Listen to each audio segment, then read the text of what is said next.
ಅತೃಪ್ತ ಶಾಸಕರಿಗೆ ಮಾಜಿ ಸಿಎಂ ಸಖತ್ತಾಗಿ ಕ್ಲಾಸ್ ತೆಗೆದುಕೊಂಡಿದ್ದಾರೆ. ಸಿದ್ದರಾಮಯ್ಯನವರು ಕ್ಲಾಸ್ ತೆಗೆದುಕೊಂಡಿದ್ದಾರೆ, ಕೆಲವೊಂದಷ್ಟು ಪಾಠ ಹೇಳಿದ್ದಾರೆ. ಯಾರ್ಯಾರಿಗೆ? ರಮೇಶ್ ಹಾಗೆ ಬಿ ನಾಗೇಂದ್ರ ಅವರಿಗೆ ಸಿದ್ದರಾಮಯ್ಯನವರು ಕ್ಲಾಸ್ ತೆಗೆದುಕೊಂಡಿದ್ದಾರೆ ಅನ್ನೋದು ಗೊತ್ತಾಗಿದೆ. ಯಾವಾಗ? ನಿನ್ನೆ ಸಿದ್ದರಾಮಯ್ಯನವರನ್ನ ಭೇಟಿಯಾಗಿದ್ರಲ್ಲ ಆ ಟೈಮ್ನಲ್ಲಿ ಅನ್ನೋದು ಗೊತ್ತಾಗ್ತಾ ಇದೆ. ಮಾಜಿ ಸಿಎಂ ಸಿದ್ದರಾಮಯ್ಯ ಜೊತೆ ಶಾಸಕರು ಸುದೀರ್ಘ ಚರ್ಚೆಯನ್ನ ನಡೆಸಿದ್ರು. ಆ ಟೈಮ್ನಲ್ಲಿ ಏನ್ ಹೇಳಿದ್ದಾರೆ? ನಮಗೆ ಕಾಂಗ್ರೆಸ್ ಪಕ್ಷದ ಮೇಲೆ ಸಿಟ್ಟು ಬೇಸರ ಇಲ್ಲ ಅಂತ ಸಿದ್ದರಾಮಯ್ಯನವರ ಭೇಟಿ ವೇಳೆ ರಮೇಶ್ ಜಾರಕಿಹೊಳಿ ಹೇಳಿಕೆಯನ್ನ ಕೊಟ್ರಂತೆ. ಸಮನ್ವಯ ಸಮಿತಿ ಅಧ್ಯಕ್ಷರಾದ ನಿಮ್ಮ ಮೇಲೂ ಕೂಡ ನಮಗೆ ಬೇಸರ ಇಲ್ಲ ಅಂತ ಹೇಳಿದ್ರಂತೆ. ಆದ್ರೆ ನಮಗೆ ಆಗಿರುವ ಅನ್ಯಾಯದ ಬಗ್ಗೆ ನಮಗೆ ಸಿಟ್ಟಿದೆ ಅಂತ ಹೇಳಿದ್ರಂತೆ ಶಾಸಕ ರಮೇಶ್. ಅದರಲ್ಲೂ ಬೆಳಗಾವಿ ವಿಚಾರಕ್ಕೆ ಡಿ.ಕೆ. ಶಿವಕುಮಾರ್ ಅವರು ಮೂಗ್ ತೂರಿಸಿದ್ದು ನಮಗೆ ಬೇಸರ ಇದೆ ಅಂತ ಹೇಳಿದ್ರಂತೆ. ಡಿ.ಕೆ. ಶಿವಕುಮಾರ್ ಹಾಗೆ ಲಕ್ಷ್ಮೀ ಹೆಬ್ಬಾಳ್ಕರ್ ವಿಚಾರಕ್ಕೆ ನಮಗೆ ಬೇಸರ ಇದೆ ಅಂತ ಹೇಳಿದ್ರಂತೆ. ಆಮೇಲೆ ಡಿ.ಕೆ. ಶಿವಕುಮಾರ್ ವಿಚಾರದಲ್ಲಿ ನಮಗೆ ಯಾರೂ ಕೂಡ ಸರಿಯಾಗಿ ಸ್ಪಂದಿಸಿಲ್ಲ, ಅವ್ರು ಏನೇನೋ ಮಾಡ್ಕೊಂಡು ಹೋಗ್ತಾರೆ ಅಂತ ರಮೇಶ್ ಜಾರಕಿಹೊಳಿ ಅವರು ಹೇಳಿದ್ರಂತೆ. ಹಾಗೆ ಸಚಿವ ಸ್ಥಾನದ ವಿಚಾರದಲ್ಲೂ ನಮಗೆ ಸ್ಥಾನಮಾನ ನೀಡಿಲ್ಲ, ಮಂತ್ರಿಗಿರಿ ಹೋದಾಗ ನೀವು ನಮಗೆ ಬೆಂಬಲವನ್ನ ನೀಡಲಿಲ್ಲ, ನಮ್ಮ ರಕ್ಷಣೆಗೆ ನೀವು ಬಂದಿಲ್ಲ ಅಂತ ಶಾಸಕ ರಮೇಶ್ ಜಾರಕಿಹೊಳಿ ಅವರು ಹೇಳಿದ್ರಂತೆ.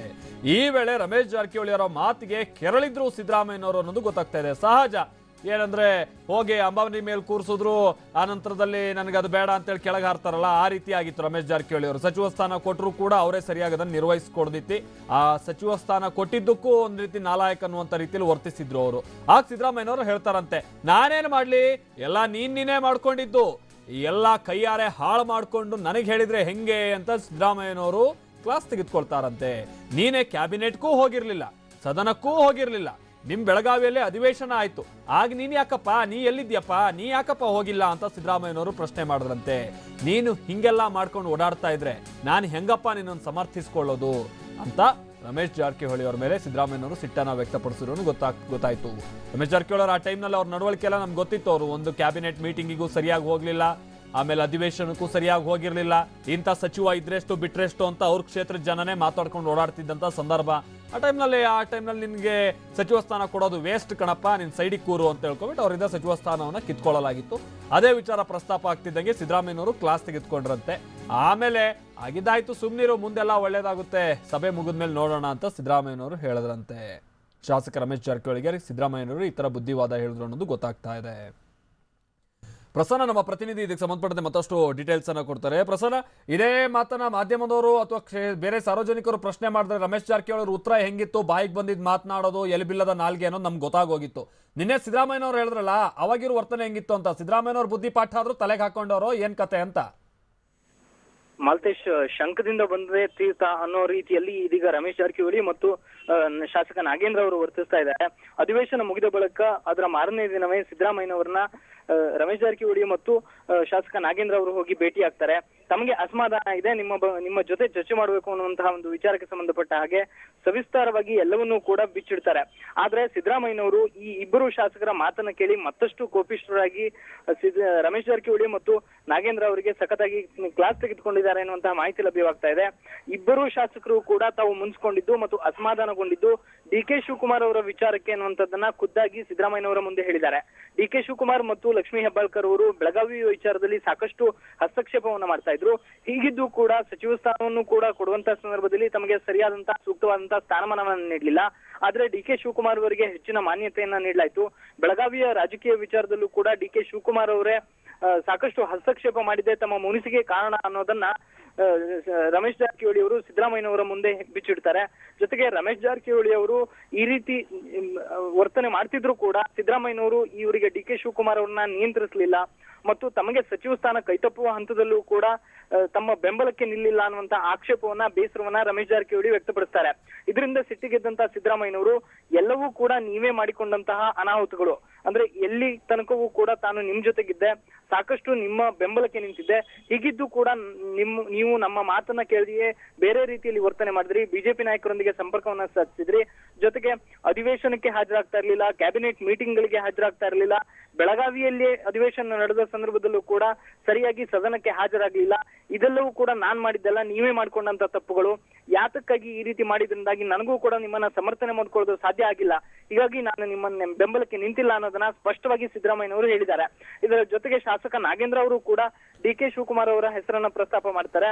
ಉಗ್ರಪ್ಪನವರಿಗೆ ಟಿಕೆಟ್ ಕೊಟ್ಟ ಬಗ್ಗೆ ತಮಗೆ ಬೇಸರ ಇದೆ ಅನ್ನೋದನ್ನ ಖುದ್ದಾಗಿ ಹೇಳ್ತಾರೆ. ಡಿ.ಕೆ. ಶಿವಕುಮಾರ್ ಅವರು ಹೊರಗಿನಿಂದ ಬಂದಂತವರಿಗೆ ಟಿಕೆಟ್ ಅನ್ನ ಕೊಡಿಸೋದ್ರಲ್ಲಿ ಸಫಲರಾಗ್ತಾರೆ. ನಮಗೆ ಸ್ಥಳೀಯ ಶಾಸಕರು ಹೇಳಿದಂತವರಿಗೆ ಯಾರಿಗೂ ಕೂಡ ಟಿಕೆಟ್ ಕೊಡೋದಿಲ್ಲ. ಹೀಗಾಗಿ ಎಲ್ಲೋ ಒಂದ್ ಕಡೆ ನಮ್ಮ ಕೈ ತಪ್ಪಿದೆ ಅನ್ನೋ ಕಾರಣಕ್ಕೆ ನಾವು ಬೇಸರ ಪಟ್ಟಿದ್ದು ನಿಜ ಅನ್ನೋ ಮಾತನ್ನ ನಾಗೇಂದ್ರ ಅವರು ಹೇಳ್ತಾರೆ. ಇದಕ್ಕೂ ಕೂಡ ಸಿದ್ದರಾಮಯ್ಯನವರು ಒಂದಷ್ಟು ಮುನಿಸನ್ನ ತೋರಿಸಿದ್ದಾರೆ. ಉಗ್ರಪ್ಪನವರಿಗೆ ಟಿಕೆಟ್ ಕೊಡಬೇಕು ಅನ್ನುವಂಥದ್ದು ಹೈಕಮಾಂಡ್ ತೀರ್ಮಾನ ಆಗಿತ್ತು ಮತ್ತು ಅದನ್ನ ಗೆದ್ದು ಕೂಡ ತೋರಿಸಿದ್ದಾರೆ.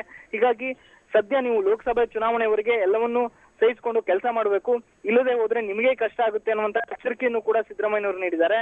ಲೋಕಸಭೆ ಚುನಾವಣೆವರೆಗೆ ಎಲ್ಲವನ್ನೂ ಸಹಿಸಿಕೊಂಡು ಪಕ್ಷಕ್ಕಾಗಿ ದುಡಿದ್ರೆ ಮಾತ್ರ ಮುಂದೆ ಒಳ್ಳೇದಾಗಬಹುದು, ಇಲ್ಲದೆ ಹೋದ್ರೆ ನಿಮ್ಮ ದಾರಿ ನಿಮ್ಮದು ಅನ್ನುವಂತ ಅರ್ಥದಲ್ಲಿ ಸಿದ್ದರಾಮಯ್ಯನವರು ಇಬ್ಬರು ಶಾಸಕರಿಗೂ ಕೂಡ ಕ್ಲಾಸ್ ತೆಗೆದುಕೊಂಡಿದ್ದಾರೆ.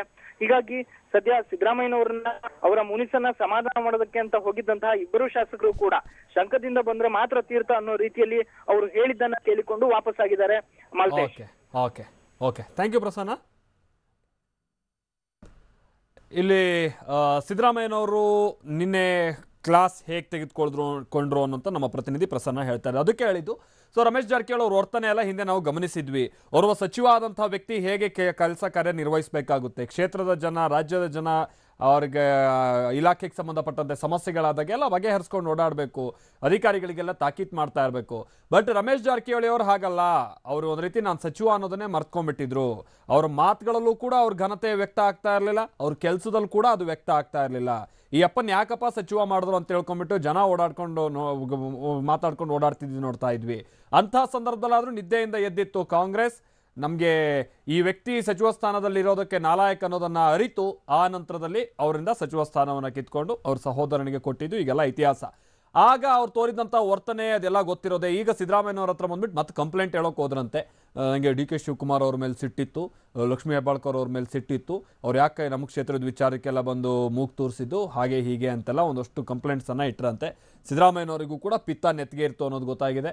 ಅಲ್ಲಪ್ಪ ನೀನು ಮಾಡ್ಕೊಂಡು ಓಡಾಡಿದ್ದೆಲ್ಲ ಏನು ಕೆಲಸ, ಆಮೇಲೆ ಒಂದು ಕ್ಯಾಬಿನೆಟಿಗೂ ಹೋಗಿಲ್ಲ ನೀನು, ಒಂದು ಅಧಿವೇಶನ ನಡೀತಾ ಇದ್ದಂಥ ಸಂದರ್ಭದಲ್ಲೂ ಹೋಗಿಲ್ಲ ನೀನು, ಈಗ ಮತ್ತೆ ಅವ್ರ ಬಗ್ಗೆ ಅದು ಹೆಂಗಪ್ಪ ನೀನು ಕಂಪ್ಲೇಂಟ್ ಹೇಳ್ತೀಯಾ ಅಂತ ಹೇಳಿದ್ರಂತೆ.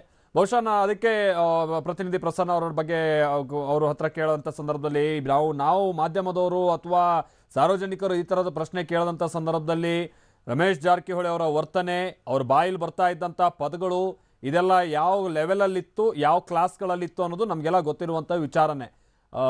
ಅಂಥ ರಮೇಶ್ ಜಾರಕಿಹೊಳಿ ಅವರಿಗೆ ನಿನ್ನೆ ಸಿದ್ದರಾಮಯ್ಯನವರು ಪಾಠ ಹೇಳ್ದಂಗೆ ಅವ್ರು ಹೆಂಗಿತ್ತು ಅವ್ರ ನಡವಳಿಕೆ, ಅದಕ್ಕೆ ನಾವು ಪ್ರತಿನಿಧಿ ಪ್ರಸನ್ನ ಹೇಳಿದ್ದು ಕೆಲವರಿಗೆ ಶಂಕದಿಂದ ತೀರ್ಥ ಬಂದ್ರೇ ಅದು ತಟ್ಟೋದು ಅಂತ. ರಮೇಶ್ ಜಾರಕಿಹೊಳಿ ಅವರಿಗೂ ಏನೋ ಬುದ್ಧಿ ಅರ್ಥಂಗಿದೆ ಅಥವಾ ಬುದ್ಧಿ ಬಂದಂಗಿದೆ ಅಂತ ಕಾಣಿಸುತ್ತೆ ನಿನ್ನೆ ಮಾತಾದ್ಮೇಲೆ. ಯಾಕಂದ್ರೆ ಸ್ವಲ್ಪ ಸಮಾಧಾನ ಆದರು ಅನ್ನೋದು ಗೊತ್ತಾಯಿತು. ಸಿದ್ದರಾಮಯ್ಯನವರು ಸಿಟ್ಟು ಮಾಡಿ ಗದರಿಸ್ತಾ ಇದ್ದಂಗೆ ಆ ನಂತರಲ್ಲಿ ಎಲ್ಲ ಒಳ್ಳೇದಾಗುತ್ತೆ ಇರು ಅಂತ ಹೇಳಿದಾರಂತೆ. ನೋಡೋಣ ಎಲ್ಲ ಒಳ್ಳೇದು ಏನೇನಾಗುತ್ತೆ ರಮೇಶ್ ಜಾರಕಿಹೊಳಿ ಅವರಿಗೆ. ಅವ್ರ ಕೆಲವೊಂದು ವರ್ತನೆಗಳು ಸರಿ ಹೋಗುತ್ತಾ ಮುಂದೆ ಅನ್ನೋದನ್ನ ನಂತರದಿಂದಲೂ ಗೊತ್ತಾಗಬೇಕಿದೆ.